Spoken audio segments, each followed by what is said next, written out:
Hey, you're about to listen to an older episode of the Volunteer Youth Worker podcast. This is a podcast that Sid Coop, Jason Ballard, and myself, Jeremy McDonald, started back in 2018 to answer the practical questions that you're asking in your youth ministry. But lots has changed since we started it in 2018. We've changed the name. We're doing new and different events and lots of other things. The thing that hasn't changed, though, is the content you're about to listen to, we think is still really valuable. But if you notice that some of the things we're talking about are obviously a little bit older, that is okay. You can always head to youthworker.community to stay up to date with what's happening currently right now here in 2024, and you can track along with us there. We'd love to see you. But enjoy this episode. Episode 105 of the Youth Ministry Team Podcast. Welcome back. And if this is your first time, welcome here. It is so great to have you. My name is Jeremy. I'll be your host today and interviewing our guest, Dr. Rob. And just need you to know that every one of these episodes, we've got 105 now, but they're all designed with you, the frontline youth worker, in mind. So if you are a volunteer, if you've got something else that you do throughout the week, but you take some time out of your busy schedule to invest into teenagers and the faith of this next generation, we are so glad for what you do, and we hope that these conversations would be practically helpful for you because you're really making an eternal difference, and whatever we can do to help you in your ministry, that would be our great privilege. Now, today's conversation with Dr. Rob, and he'll make reference to this, he's from the Canadian Southern Baptist Seminary and College, and so really looking forward to this conversation because this was my first time actually chatting with Dr. Rob, but we've known as our community, we've known Canadian Southern Baptist for a long time.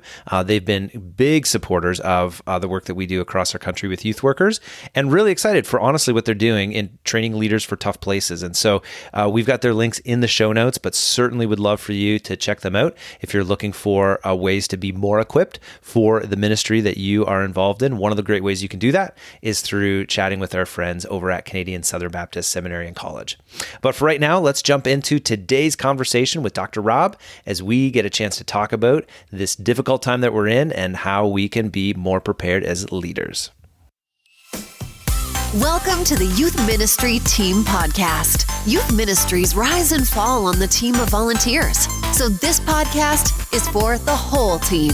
Join the conversation as we tackle the practical questions you're asking so you can be encouraged and equipped as you head into your role in your youth ministry this week.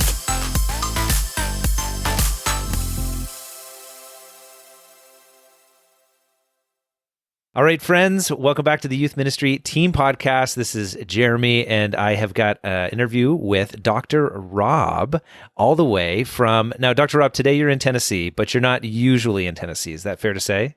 That is fair to say. Tell us where you are from originally, or where you're working at these days.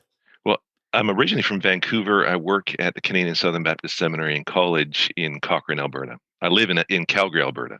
And so, I mean, you work there, but you are also the president. So yes. It's an institution that you've been able to be at the helm of. How long have you been the president? Almost 14 years. Oh, wow. That's incredible. Yeah. And fill people in, because I know for our listeners, we've got lots of folks that are volunteers. That's kind of the goal of the podcast. And so there's people that maybe don't realize the level of academia that we have in, for Christian institutions.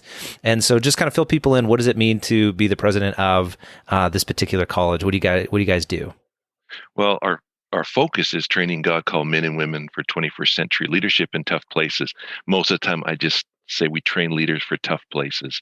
And so we're really focused on, both in the graduate school, the seminary, and in the undergraduate school or our college, we're focused on making sure that people are equipped to go into tough regions, especially in Canada, and to not just survive there, but to thrive there, and to know, how do I follow God? Where's God at work? How do I get people reoriented to God's agenda? And with our youngest students in the college, we're very concerned to make sure that we have a Christian worldview, right? So a biblically informed Christian worldview, and that's what we do. And so we're a rather small school with a very focused goal in mind. Yeah. So, you've been doing this at the helm for 14 years. What have you noticed even over the last couple of decades that's changed when it comes to students. So you take them right after high school. So in terms of youth ministry, we've got them for a number of years, and then they graduate off out of our ministries usually, and that's when you see students. And so, what have you noticed shifting and changing in the culture of the students coming in? I think there's a need. The issues that they're having to address are I think more complex, certainly than when I was in high school over 30 years ago. Like I didn't even have categories for some of the realities that our youth are now living in and with. And so, how do we help them to find biblical answers for those questions? I think the other issue is biblical illiteracy. Mm-hmm. So we tell people that the Bible is really important. At most of our churches, we would say the Bible is your foundation. Mm-hmm. But boy, we need to help young people. Well, beyond young people, young adults too. We need to help people to know, this is not an archaic book. This is very relevant, and there are answers here for the world in which we're living today, and there are reasons for why we take the stances that we take. Yeah. Yeah, it's so interesting because I think, for those of us in frontline youth ministry with teenagers, we see those complexities, but it oftentimes is a struggle to know, okay, how do we preach the gospel? How do we talk about our faith? How do we pass this faith on to this next generation in light of all of the uncertainty and all the different things that are, changing in their world that, maybe even we didn't have to deal with. And so I know we talked a little bit about ministry kind of and where you came from and why this, talking with youth workers is so valuable. I would love for you to just share a bit of your story on why it's fun to even think about equipping and training youth workers before we get into the big question that I've got for you in this conversation. That's a great question. Yeah. Well, as before I came to the seminary, I was a local church pastor, and so it's really important to me from a local church perspective. Beyond that, though, I was really shaped by two parents who 35 years of their life they invested in youth ministry. Back then in our culture, we called it youth sponsors. Now I would look back and say they were youth pastors. Yep. But, Dad was in the school system. Mom and Dad, they volunteered to lead youth ministry for decades in the local church. And so I grew up in that. And it's a particular passion for me.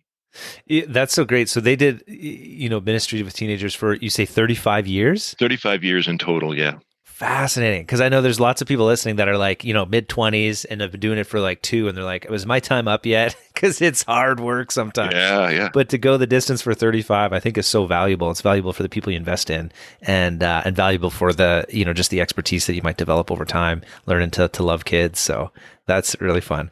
Okay, cool. So Dr. Rob, what is your, when I say Dr. Rob, I actually should ask, what's your, you're not a medical doctor, you're an academic doctor. Right. Tell us about your doctorate, just so that people can catch what that's from. Well, my area of focus in my PhD was in Christian ethics, and that's still, in fact, one of the courses that I teach at our seminary. Oh, that's fascinating. But also spiritual leadership. So those are the two big areas that I operate in at our school. Yeah. And that's the thing I would love for you to chat with our youth workers about. So, our current, this time of this recording, obviously we're hopefully coming to the tail end of our COVID-19 pandemic. But even as COVID-19 vaccinations increase and, herd immunity happens and things change again, the truth is our world continues to be reshaped so fast and so often. So what are you seeing great spiritual leaders doing in light of these current realities, whether it be COVID in the immediate context, but even in just the changing culture that we live in? And honestly, we think the people that are listening, if you're a volunteer, you are a spiritual leader. You are playing that pastoral role in the lives of teenagers. And so we want to have this conversation because it's helpful for you as that spiritual leader that we want to be even greater than you are already. So what are great spiritual leaders doing in light of our current realities? Well, and I just have to say there's so many things that I appreciate about the way you even framed that question, because I do believe that if you are in a position of leadership, then you ought to be doing, well, you're doing the same thing that you've always done in a sense, in the most general sense. And that is that you're moving people onto God's agenda. Mm-hmm. That language comes from some of my family. My uncle Henry and cousin Richard wrote a book called Spiritual Leadership. That's their definition, and that's how we build the course at our school. is around Mm. moving people on God's agenda. So, and I also appreciate that you talked about not just COVID, because there are crises. Like, we're always going to be dealing with crises, Mhm. and so it's not just COVID. And so I really do think that as leaders, we have to know, where is God working around us. Did God know that COVID was coming? Well, we'd say, well, we confess, yes, He did. Is it possible that He'd have a purpose for us in the middle of COVID? Yes. So then, what is that, and how do we move people from pessimism, which is really easy? How do we move people from pessimism to seeing, you know what, there's hope here, actually. Like, this is a transactional moment that history will look back on.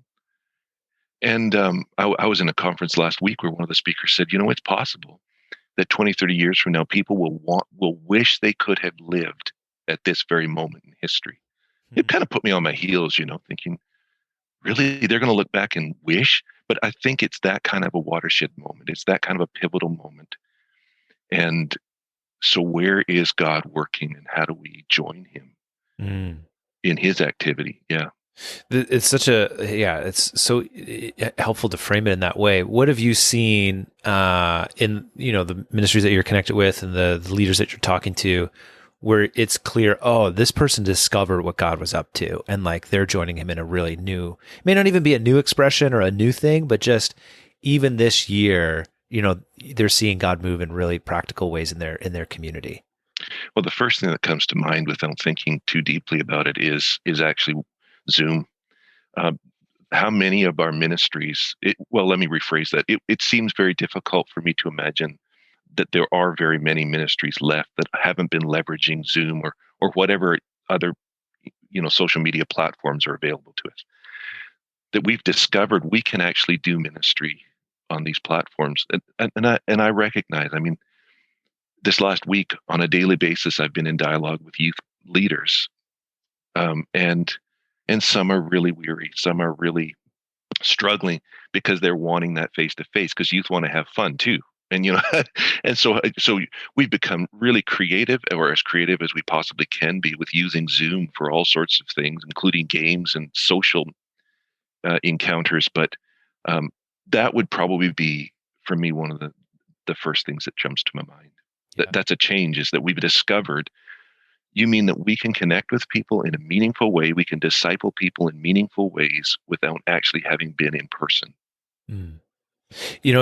As you said that, I just thought, I wonder if we're missing the opportunity, or if we could be missing the opportunity as soon as things open up again, because we may just go back to what we knew but from before, which is, oh, let's just, whoever shows up, that's who we get to do ministry with. But there's lots of people that I remember at the start of the pandemic, when we started doing this online stuff, they're like, oh, finally I can connect. I couldn't get a drive before, but now that you're doing stuff online, now we can actually, my kids can join in, I can access things in different ways, or people that moved away and never found new community, and they're, where they moved to, they're like reconnecting back to, where they moved from and the people that were there. So there's all these different things that, could be valuable to continue on if we were watching and kind of listening for where God might still want us to maybe not innovate, but just to pay attention, I guess, to what the opportunity is. That's a great comment. Yeah. And what I have discovered, I think, is, along with many, many others, is I think Zoom works really, really well, perhaps best, if there's a pre-existing relationship. And that's certainly the case, I think, with youth. Mm-hmm. Is if you have a pre-existing relationship that they can basically inherit or bring into the Zoom meeting, then you're kind of borrowing from that face-to-face, that flesh and blood contact, Mm-hmm. and it makes the Zoom even more meaningful. Yeah. But Yeah. I hope, when you said about, maybe there's some things that we don't want to put down, I think, oh, I hope not, especially in this regard. I hope that we continue to leverage Zoom, Yeah. so that we don't have to be disconnected as long as we sometimes are. Yeah. Yeah, I love that. Okay, so you talked about spiritual leaders leading people into God's agenda. So talk about just the tension that sometimes I think we feel where maybe we don't do that. Like, what are the reasons that you would see a lot of leaders maybe not even tuned into what God is up to or His agenda? What holds us back from that? Well, I've been thinking about some of this during COVID in particular. So some of this has a particular bend because of the last year, and it's some of the things I've been talking about in other groups recently. I think one of maybe it's the biggest hurdle. Certainly, one of the top hurdles is we actually are not walking with Christ ourselves. So I think the most effective way to lead, you could argue the only way to lead as a Christian leader, is out of the overflow of your personal walk with Christ. Mhm. And I think if COVID has taught us, well, surely I hope COVID has taught us this, that, like I said a moment ago, the God of the universe knew COVID was coming. He may have been the only one, but he knew that COVID was coming. Mhm. I find it very hard to believe that God wasn't actively involved in our leadership, in our youth groups. We weren't aware of it, but where did he have us reading at that time in scripture? What did he have us praying about? What did he have us as leadership teams processing through? What were the burdens of our heart? Do you think those might be tied to the fact that COVID was coming upon us? And in the best case scenario, people were making those connections back in March and April and May, and almost a light bulb moment going, aha, God, this is why you were speaking to me. In my case, it was out of the book of Joel. And I think, well, God, why did you have me in the book of Joel? And then we get into COVID, and it's like he's going to restore the years that the locusts have eaten. His Holy Spirit's going to be working in, through, and around everybody. You think, well, what a great promise in the middle of a pandemic. Where did he have us reading? And I think it's intentional then that we lean into that and say, God, then what does this mean for the group that I'm leading, these youth that I'm working with? So I think that's one of the big things as far as being on God's agenda, is that you're actually intimately relating to him yourself. Yeah. Are there ways that we can, we know the regular ways, obviously, of connecting with God, but I think for us as, youth workers, if it feels like life just moves so fast, are there anchor points that, you would suggest that people can put down just to mark the moments or mark the things that God might be revealing, so that we can be more assured of it, I guess? So you use the example of, reading in Joel, like all of a sudden you're making those connections. That may not be intuitive for all of us. You know what I mean? Yeah. So what are the things that we can do to mark it a little bit clearer? Well, I think maybe one of the things we can do is to think outside of COVID. Let's go back maybe say 10 years in my life, and say, if I keep a prayer journal of some sort, maybe go back and start reading through that. If you haven't been keeping a prayer journal, go through your Bible. What have you been underlining? What have you been highlighting? What are those areas that just jumped out as you were spending time with the Lord, and you go, wow? We always think our memory is so much better than it really is. Like my memory is really short term. And so something that really impacted me, I think I'll never forget that. But you know what? I will. So go back and start reading, what was God doing in my life? And again, it could be things that you wrote down as somebody was preaching. It could be stuff that you were writing down as you were putting a Bible study together. What was it? Those would be spiritual markers in your life. What was that? And then see if there is a trajectory. Typically, there is a trajectory that God has been speaking to us about certain things routinely. And again, I think the choke point is I don't make that connection. I don't say, oh, so God, this might be for more than just me. Yeah, it absolutely, I almost promise you, it's for more than just you. It's for your youth group. These students that you're leading, these young adults that you're leading, they need that word from the Lord. Mm-hmm. I think I think when I look at our students, I think one of the great needs they have is for somebody to actually demonstrate or give an example in their own life as to, how do you read the Bible, and how does it actually apply to you? Like, show it, speak about it, tell your story, be honest about. All of us have lost things. Some of us have lost some very dear things during the last year. Lament is okay. How do we model for people going from lament, which is a worship style, like it is a worship style in Scripture. It's okay to say, God, this was a really dark season, but hope comes in the morning. Like I'm walking my way to hope. I think we need to do that for this people that we're leading. Yeah, I think that's so encouraging. I think a lot of times with students, if we're not careful in like the new format of, like, we're asking questions, we're kind of trying to dig in on their journey and their story. We want to know about where they're at. But at some point, when we have that relational credibility, modeling what it looks like to be a disciple 30 years down the line or 40 years down the line or 50 years down the line, like students are actually captivated by that because they need to know that this faith applies not just for their grade 10 year, but actually that it could apply for the next 20, 30, 40, 50 for the rest of their lives. So I think that's good. I think there are also probably a couple of youth workers that are the oversharers that just love to come and talk about. Don't share more than a youth can handle. Yeah. You like to get to your small group and preach a second 45-minute message, and then like, well, that may not be the thing. But for the most part, being transparent and to the point that it's helpful for teenagers in their journey.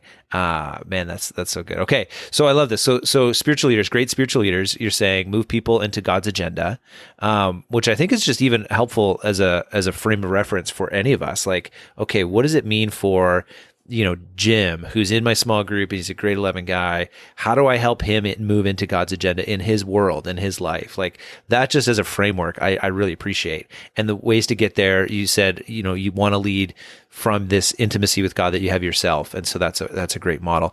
What are some other things that are either keeping us from, moving these teens into God's agenda or can help move us in that direction?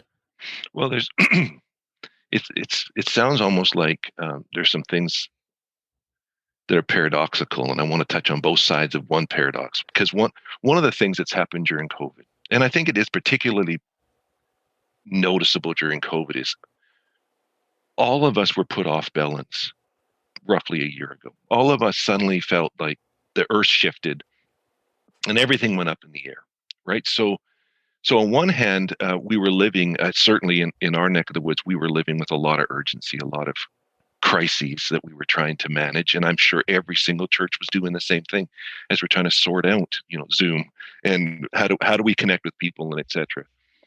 On the other hand, everything got really still. And I don't know that I'll experience it this way again in my life once COVID wraps up.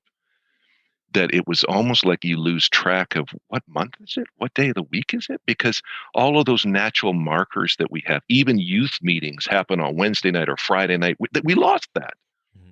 And so everything feels like Tuesday, and every week feels like, January, and so let me speak to the one side of it, because it's really important for me, is we've got to stop living out of this pressure of the urgent, the crisis moments. Surely by now, things are not so crisis oriented that we have to just always respond. Let's be proactive. When I think about youth ministry, there's so much about youth ministry leadership that is not actually any different than any other ministry where you're involved in. It just happens to be the generation you're actually investing in. But no matter what you're leading, you've got to be honed in that God is God and I am not.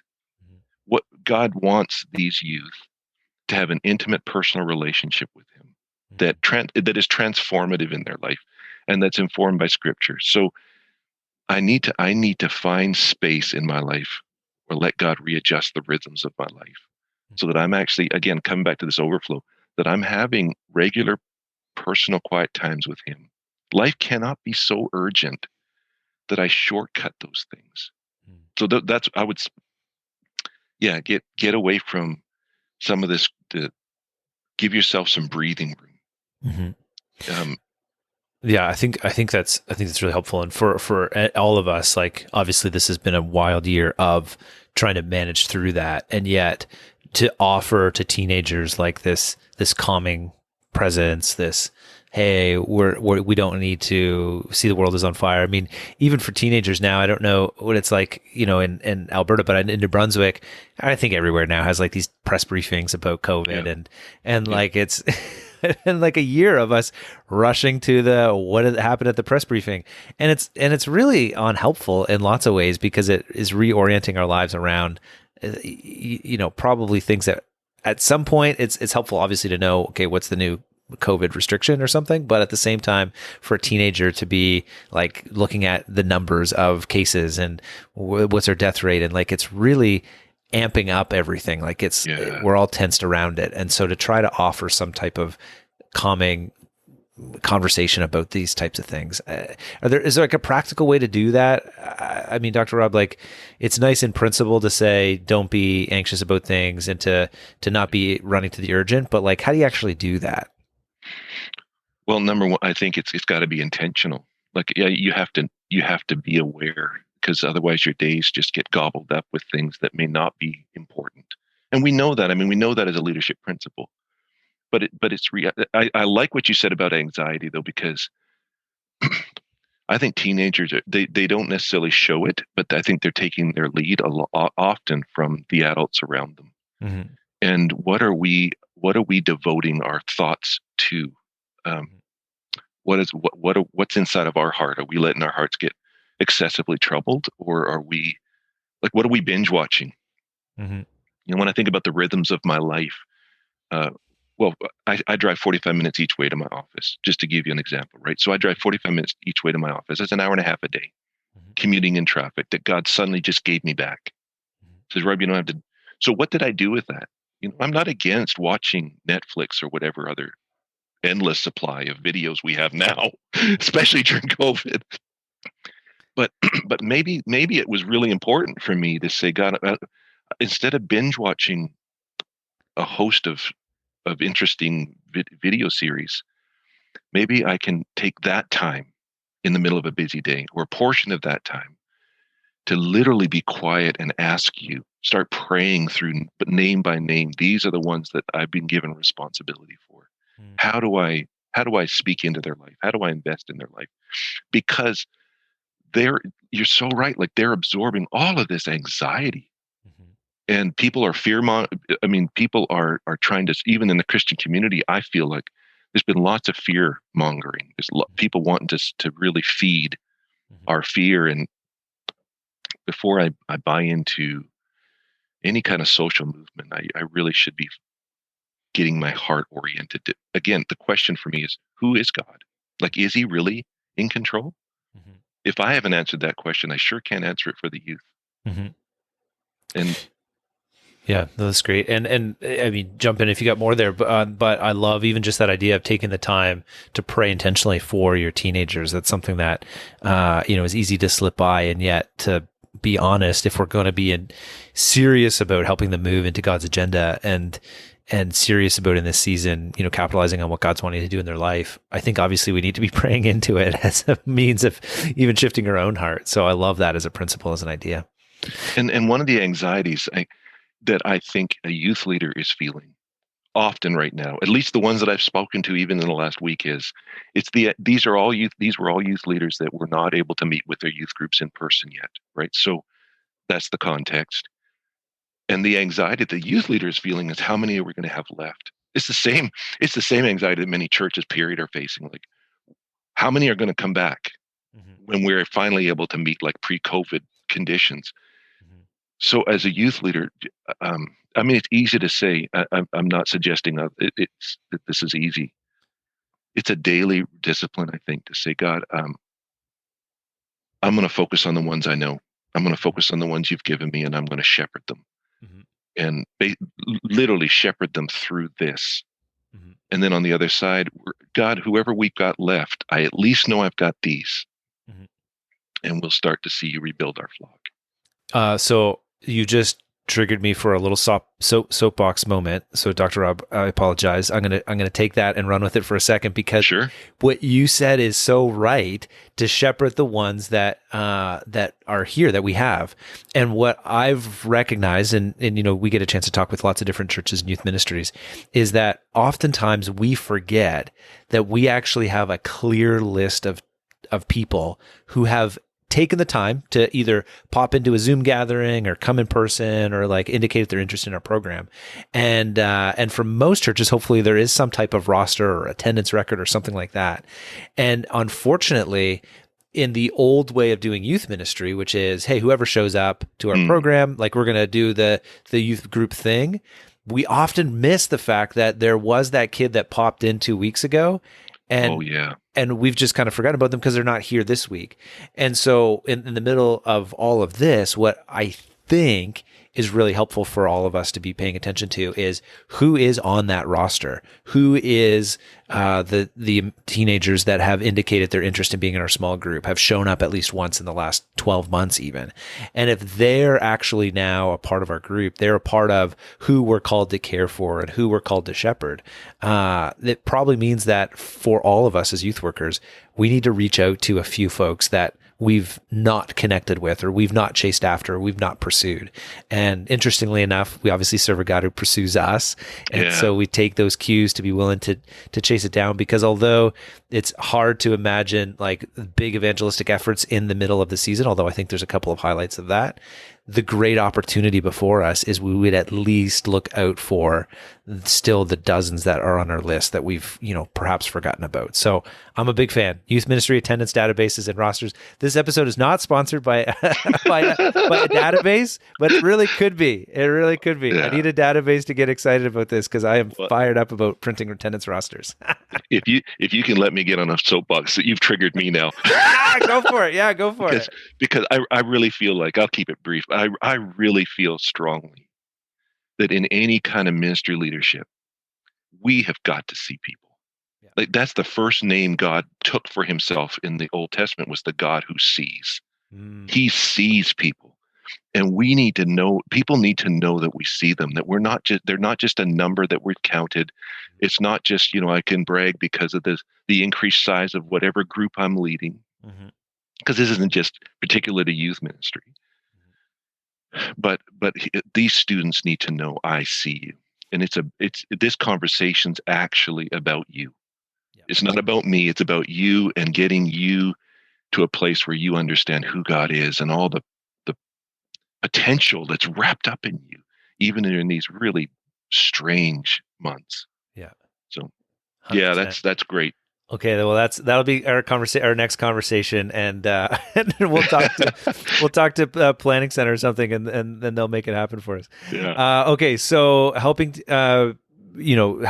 spiritual leaders, great spiritual leaders. We're moving people onto God's agenda. We're thinking strategically about our own intimacy with God, making sure that that's shored up. We're not working on just the urgent things. Yeah. We're trying to be a little bit more calmed and seeing what God is up to around us. So I think that's great.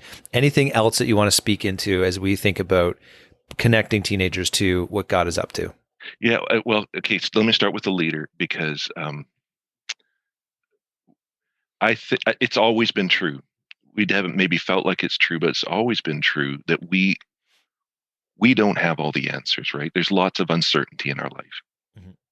And I'm beholding actually to Andy Stanley almost 20 years ago. He wrote an article called The Uncertain Leader. If you subscribe to Christianity Today, you can still get the article. Mm-hmm. But in that article, he was actually I was a pastor at the time, and I felt the immediate impact of it, saying, you know what? Certainty is not what we're after, because we're living in a world now where the data is coming at us so quickly, and and COVID has really ramped that up. I don't know what's next month, what next year looks like. But his statement is, you may not always be certain, but you better be clear. I love that statement. Actually, if I can make another plug, it's right at the beginning. It wasn't written during COVID. It certainly could have been, but right at the beginning of COVID, I was reading last February Todd Bolsinger book, Canoeing the Mountains. Yeah, I highly recommend that book. I had all of the leadership at our school read it. I thought, this is so right for right now. All of this is saying, you know what? The goal for us is to make sure people know where is God at work? Where are we going? Yeah. And well, what about this? I don't know how to answer that question, but I do know this. For our school, for youth ministries, has the mission of your group changed? Has the vision, the purpose of your group changed? Probably not. So be clear about that. We're still about this. Yep.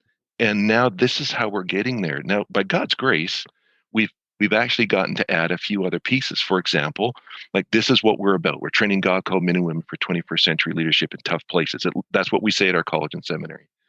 Yeah, and now I can guarantee you there'll be an added element of how we do that that includes online training, right? We've always had online training. It just looks a lot different, more diversified, more built out than it used to look. Yep. So youth ministry is no different than that, right? Yep. God's just opened my eyes to something. Wow. So I'm in my 50s, and it's not unusual for my generation to really, starting with my own children and then other teenagers besides, to look at them and say how much time you're spending on social media, video games in particular, right? Like, get outside, stop doing that. And during COVID, like, this was pretty early on, our oldest son just said, Dad, like, I'm playing with my friend in he was in Tennessee. He's like, I'm praying with my friend in Calgary and another friend that was in Vancouver, I think it was. He goes, how do I take them outside with me? Like, am I supposed to take the video console? He wasn't don't misunderstand. He wasn't being a smart aleck. He really was saying, I'm having meaningful conversations. I don't know what game they were playing, but he's saying we're in meaningful conversation right now. And God really actually chastened me about that, to say, Rob, you are completely blind. You're in your 50s. You're completely blind to a not just an avenue. It's a highway of relationship networking that revival could break out in our high school students and literally be global overnight. And I'm completely blind to it. So COVID has actually forced every one of us in every generation to recognize what's out there as a potential. Let's not forget that. Yeah, it's such a good word. It's a good word for the volunteers, but it's a really good word for anybody that's in charge of their youth ministry to stay clear on that core mission. The mission isn't to run Wednesday night youth group with free pizza and drinking Coke through socks, but it's to lead teenagers to Jesus. And so to do that in these other ways, I think is the coolest part of, and the coolest things to celebrate of the pandemic. But man, sometimes even now we need a bit of the kick in the pants to remember, oh yeah, we're called to this thing that God has put us here for, to lead people to Him, to help them, to set them up on His agenda. Like we cannot get sidetracked and get distracted by it, and ask the question why. So as we're coming, as these, by God's grace, COVID will subside. At least the highly disruptive elements of it.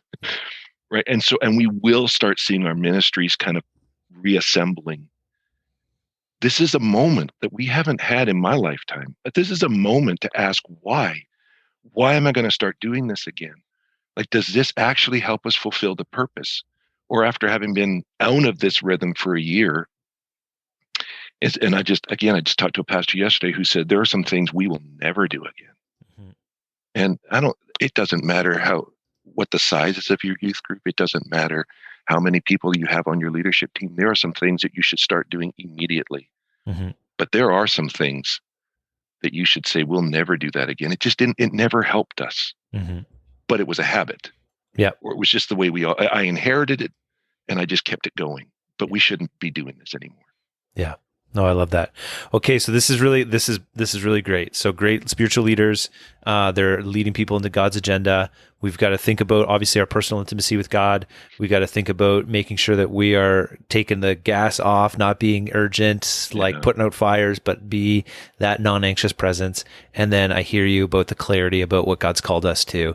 Is there anything else that you wanted to add to that conversation? I mean, this has been so helpful. Yeah. I think just one more thing, and that is recognizing, and this is a given, I know, but recognizing that God is working in you as a leader through His Holy Spirit. He is doing that. He's the one that brought these youth to you to shepherd. Like, you're not the head of the ministry any more than the pastor's the head of the church. Like, Christ is over it all. And He's assembled this group and He's put you. So let Him give you His power. Even at times when you feel overwhelmed and uncertain, that is one thing about which I can always be clear. There is a cross situated in the middle of time that says God loves me. He's present with me. And so walk in the power of the Spirit and be encouraged. There is reason for hope. I believe in Canada that the best days are ahead of us. It's amazing. Dr. Rob, really appreciate you being with us and sharing this stuff. If people want to get in touch with you, the work that you guys are doing, what's the best way for them to connect? Well, two ways. The first is just through our website, which is csbs.ca. And we'll link that in the show notes, as well as the books that you mentioned too. We'll link that thank stuff you. in the show notes. Yeah, for sure. And you're certainly welcome to email me, rob.blackaby@csbs.ca. I'd love to hear from you. That's amazing. Well, for all of the youth workers listening, honestly, there is so much to go back through. I mean, feel free to share this conversation with the rest of your team, especially if you've got your point leader and you've got a full team of volunteers that are serving. To hear this kind of stuff, I think is so valuable. And then obviously, man, it would be great to get more people up. You guys are located in Cochrane, right? We are. Yeah. Like, what a beautiful place to go to school. Oh man. And I'm on it, and the campus is actually on the most beautiful place in town. It's on a hill that overlooks the Rocky Mountains. So you're in a really I love that. beautiful setting if you choose to come study in person. Yeah, please, Yeah. somebody that is listening, please go and experience that. That'd be great. As we wrap up, Dr. Rob, is there any last words that you have for our youth workers that are listening? I just want to thank you for what you do. I said at the beginning, I was raised in this environment. A lot of what I've talked about, I watched my parents do, and they were in the role that you're in right now. And it's absolutely integral, I think, to the ministry of the local church for you to recognize God has placed you where you are for this very point in time, for this very season of ministry. And he's using you. Yeah. Be encouraged. Well, there you have it, folks. Before you go, just wanted to remind you that we do have links in the show notes for Canadian Southern Baptist Seminary and College. Be sure to take a look there. They were also wonderful sponsors of a couple of episodes we did a little while back on evangelism. And in particular, one of their professors, Susan, did just an unbelievable job of walking us through how to invite teenagers to follow Jesus for the first time. And so you can check that episode out. And she actually has a resource as well. We'll link that in the show notes that you can access. But if you go back to episode 98, Susan Booth was her name. And that was just a wonderful conversation about that. So grateful for all of our good friends at Canadian Southern Baptist Seminary and College. And yeah, check them out. That would be great. We'll see you back here next week for another episode of the Youth Ministry Team Podcast.